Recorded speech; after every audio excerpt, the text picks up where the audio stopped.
It's the year 1867. A bearded philosopher named Karl Marx sits in the dim light of the British Museum, scribbling the foundational texts of Das Kapital. He is writing about a terrifying future where every human interaction is reduced to a cold transaction, a world where even kindness is a commodity bought and sold for a profit. He had no idea that over 150 years later, he would describe the career of Jimmy Donaldson, MrBeast, with frightening accuracy. We view MrBeast as the internet's greatest philanthropist, a modern-day saint who builds wells and pays for surgeries. But through a Marxist lens, MrBeast isn't the solution to capitalism's failures. He is its final, most dystopian evolution. He has perfected an economy where human desperation is gamified, and charity is no longer an act of mercy, but a high-yield digital asset. Marx warned us that under late-stage capitalism, everything, even our empathy, would have a price tag. MrBeast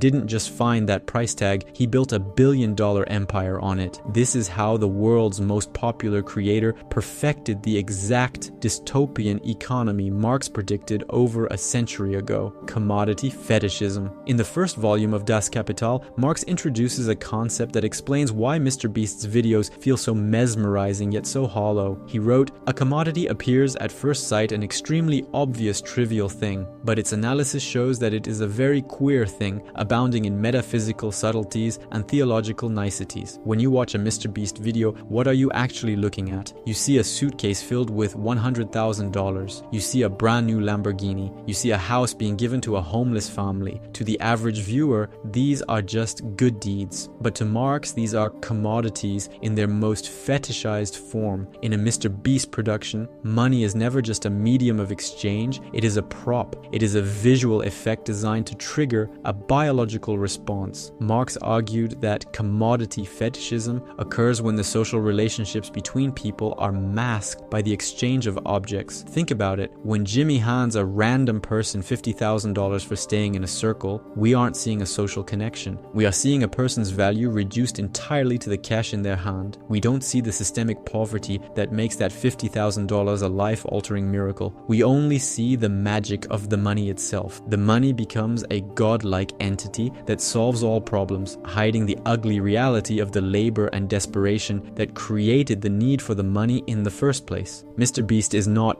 giving away money in the traditional sense. He is converting human struggle into a high-yield digital asset. Marx warned that in a capitalist society, all that is holy is profaned. The sacred act of charity has been stripped of its human soul and redesigned to satisfy a recommendation algorithm. It is the ultimate commodification. Kindness itself has become a product you can subscribe to. Human alienation. Marx's theory of alienation is perhaps his most haunting critique of how capitalism breaks the human spirit. In his economic and philosophic manuscripts of 1844, he wrote, "The worker becomes all the poorer the more wealth he produces, the more his production increases in power and range. The worker becomes an ever cheaper commodity the more commodities he creates." Now, look at a MrBeast challenge. A participant is placed in a white room for 100 days. Another is buried alive for 50 hours. Another survives in a wilderness for a week. On the surface, it's a game, but in Marxist terms, it is pure alienation. The participant is the worker, and their production is their own suffering.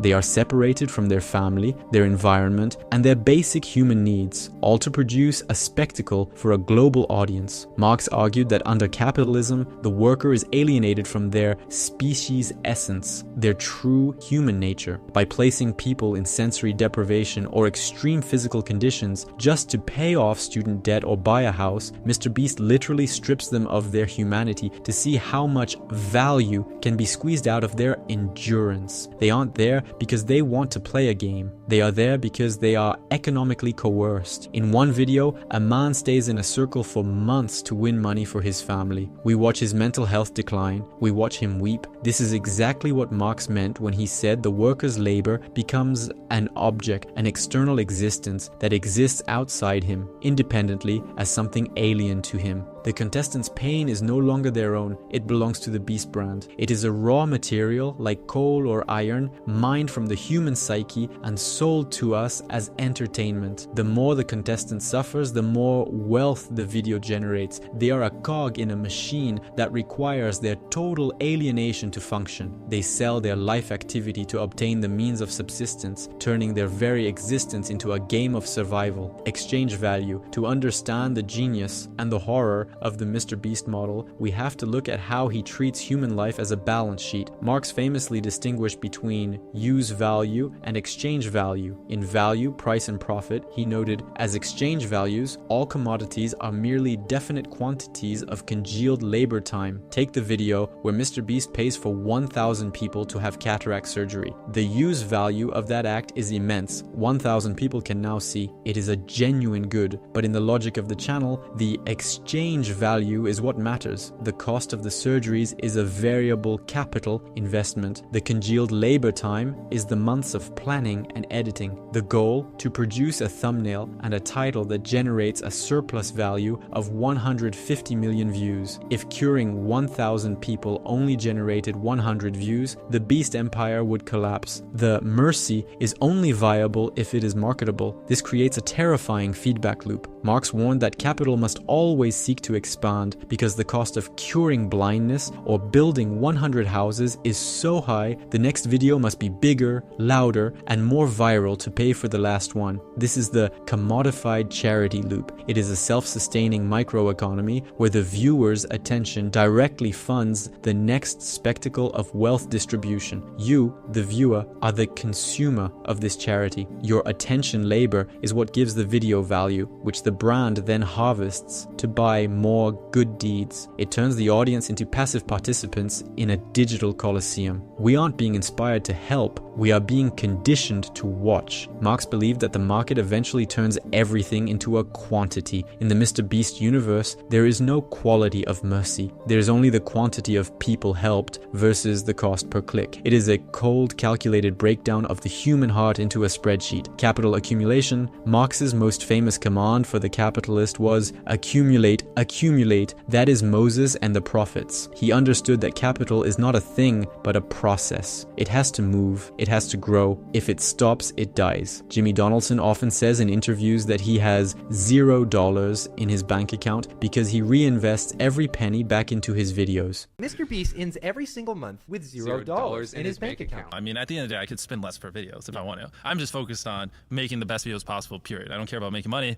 I don't care about time. I don't care about anything. I just want to make the best videos on the planet. But at any point, if I was like, oh, I need to stop losing money, I'd, don't spend $1 million on the next video. Just spend 100 grand. You know what I mean? Many see this as the ultimate proof of his selflessness, but to a Marxist, this is the most aggressive form of capital accumulation imaginable. Jimmy is not a person. He is the personification of capital. By refusing to consume his wealth and instead dumping it back into production, he is accelerating the growth of his beast empire at a rate that traditional charities could never dream of. Marx described the MCM cycle. Money is converted into a commodity, which is then sold for more money. MrBeast has perfected the MSM cycle. Money is converted into a spectacle, which is then sold for more money. Because he reinvests 100%, he is able to build a monopoly of attention. He creates a barrier to entry so high that no other creator can compete. This is the microeconomic engine your client asked about. By operating at a break-even point on individual videos, he is actually building a massive, high-yield digital asset, the brand itself. This brand can then launch Feastables, MrBeast Burger, and massive merchandising lines. The charity is the marketing department for a global conglomerate. Marx warned that as capital accumulates, it centralizes. We see this today. One man now controls the charity narrative for the entire internet. He has become a private state, providing the services like water, housing, and healthcare that the actual state has failed to provide. He is the benevolent dictator of the digital age, exactly the kind of prince of industry Marx feared would replace traditional society. The reserve army.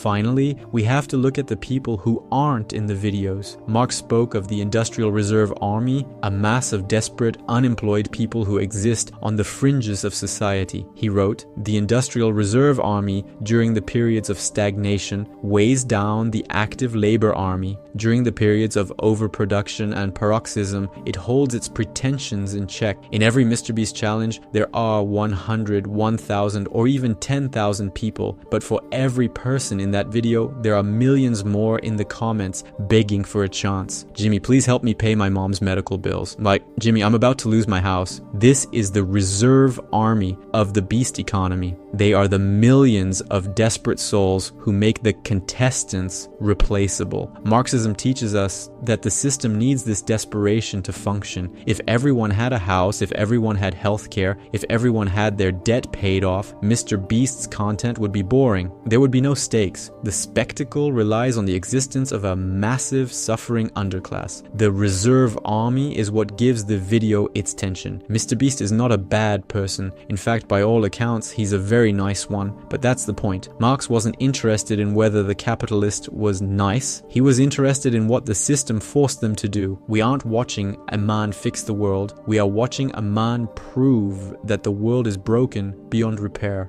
And the scariest part, we can't stop watching. We are the ones providing the living labor of our attention, keeping the vampire alive.